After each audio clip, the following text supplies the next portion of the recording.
지금 우리는 아무래도 미국 해군과 관련된 모멘텀, 요게 요새 계속 좀 집중을 하는 건데 어떻습니까? 미국 정부가 전략물자 수송용 선박을 지정 발주한다. 이런 움직임이 보인다. 이런 얘기가 있던데 이게 어떤 의미를 가지고 있는 겁니까? 존스법 안에 있는 건 미국 항만에서 미국 항만으로 이동하는 연안 선박에 대한 부분이니까 네. 그거와 달리 모든 그 국가에는 전략상선이라고 하는 게 있습니다. 평소에는 그냥 본업에 해당하는 해운업을 진행하다가 전시에는 반드시 전쟁에 투입된다라고 하는 것이 확정되어 있는 선박들인데요. 우리나라 같은 경우도 우리나라 해운사들이 들고 있는 배 중에 전략상선에 위치해 있는 배들이 있거든요. 네. 그러면 이 배들은 전시에는 전쟁에 투입이 돼야 되지만 평소에는 그냥 다른 글로벌 해운사들과 경쟁을 하면서 영업을 해야 되는 상태잖아요. 네. 그래서 그 배들은 글로벌 다른 해운사들이 갖고 있는 배 대비 가격 경쟁력을 가지고 있어야 그 경쟁에서 이길 수가 있습니다. 그러니까 미국 조선소한테 발주하기 굉장히 어렵겠죠. 그렇죠. 왜냐하면 미국 조선소들이 실제로 지금 똑같은 스펙의 배를 한 국제 시세 대비 5, 6배 정도 가격으로 수주를 합니다. 5, 6%, 5, 60%가 아니라 5, 6배 정도 5, 6배. 수준으로. 근데 그러니 심지어 그 배를 만들면서 이익을 못 내요. 그러니까 얼마나 제조 역량이 많이 꺾여 있는지. 그 얘기 하시니까 지금 그 미국의 조선소 네. 현황이 어떤가가 확 드러나네요. 그렇죠. 그게 이제 실제로 존스법으로 막아놓은 현황이 이렇게 됐구나라는 거를 단적으로 보여주는 예라고 볼 수 있는데요.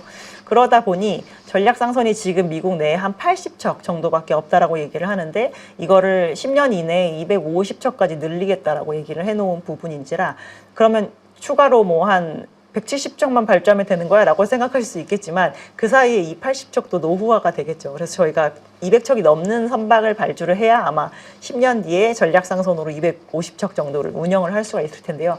이 부분은 아까 말씀드렸다시피 평소에는 그냥 본업을 해야 되니까 이제 국제적으로 가격 경쟁력을 갖는 조선소의 발주가 될 가능성이 높고 당연히 이제 중국을 배제하고 있는 상황인지라 이 또한 우리나라의 수혜가 되지 않겠느냐라고 저희가 생각하는 거죠.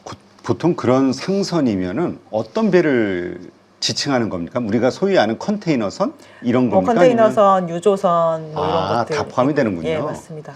미국과 어딘가에 그 물자를 날라야 되니까 그 나르는 화물에서 집중해야 될 게 무엇인가를 많이 보겠죠. 그렇군요.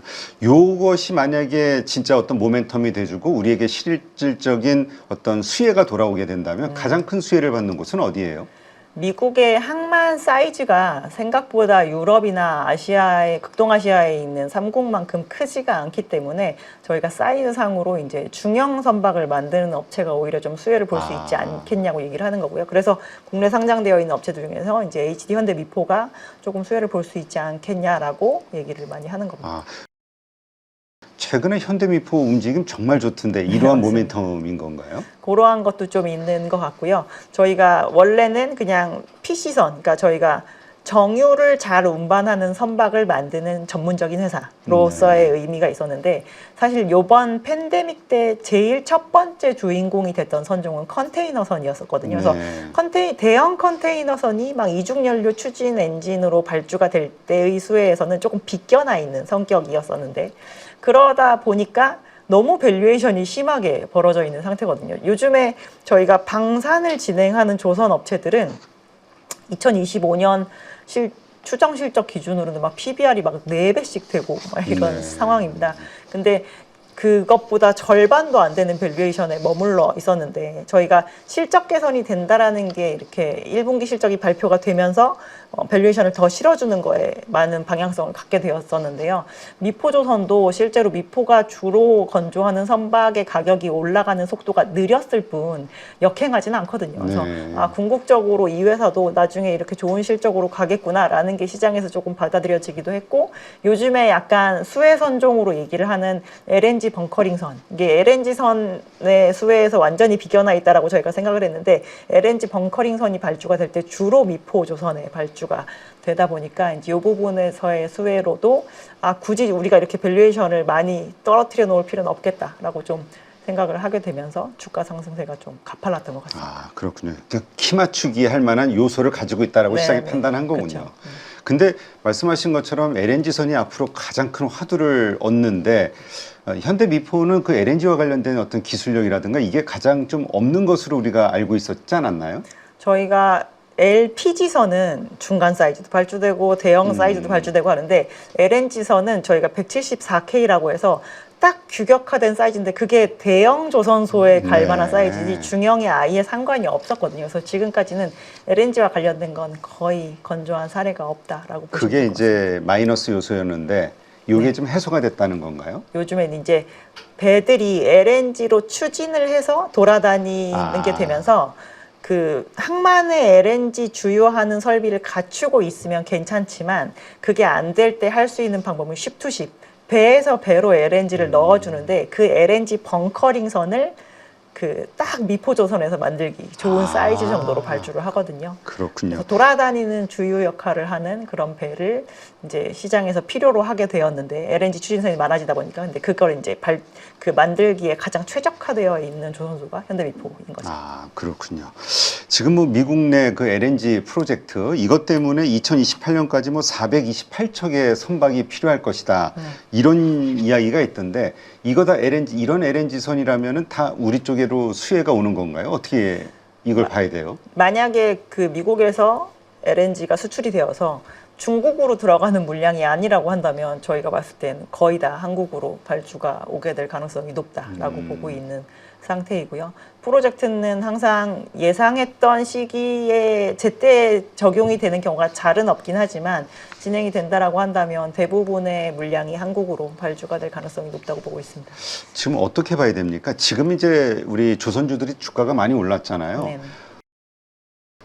근데 이건 아무래도 시설 산업이다 보니까 이거 뽑아내는 데는 한계가 있잖아요. 그렇죠. 아무리 시장이 커지고 뭐 수주가 많이 들어온다 해도 이걸 다 받을 수 있는 것도 아니고 한계가 뭔가 있을 것 같다는 생각이 드는데 이 주가와 이러한 호재와의 이 상관관계를 어떻게 이해해야 됩니까?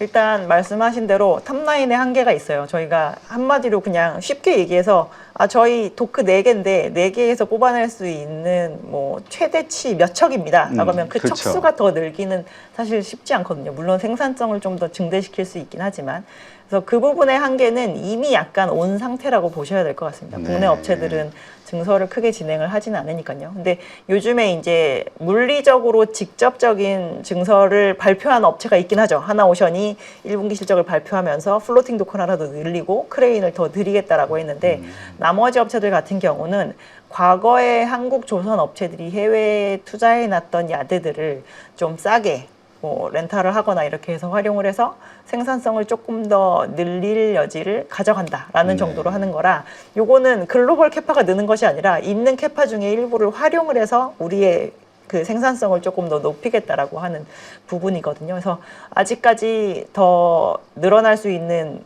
양적인 요인은 조금 남아있는 상황이고 이번에 밸류에이션을 높여주는 데 있어서 시장이 좀 동의를 했던 가장 큰 이유 중에 하나는 예상했던 것보다 수익성이 정말 높았기 때문인 것 같습니다. 그래서 지금 과거에 저희가 조선 업체들이 2007년에 수주해서 그 높았던 성과로 수주한 물량을 2010년에 만들어낼 때도 아무도 조선 업체들이 20%의 영업마진을 기록한 적이 한 번도 없거든요.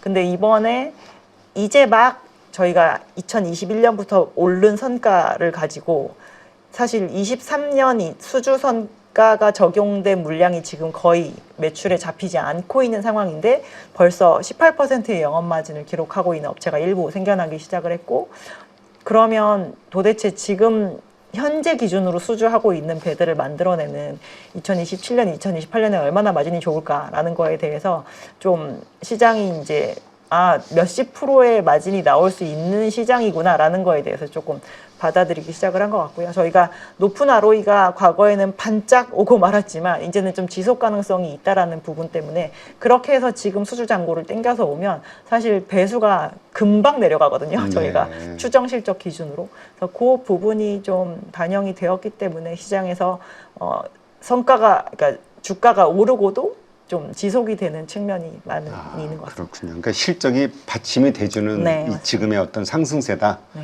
그렇다면 아직도 좀 올라갈 룸은 더 있다라고 보시는 건가요, 조선주들? 저희가 27년까지 영업마진 개선이 되는 거에 대해서는 회사들이 다 확정적으로 얘기를 하고 있는 상황이라 중간에 뭐 재료 가격이 아주 예상치를 크게 벗어날 정도로 큰 변화가 없다라고 한다면 뭐 실적 개선세에 대해서는 크게 차질이 없을 것 같습니다. 네, 알겠습니다.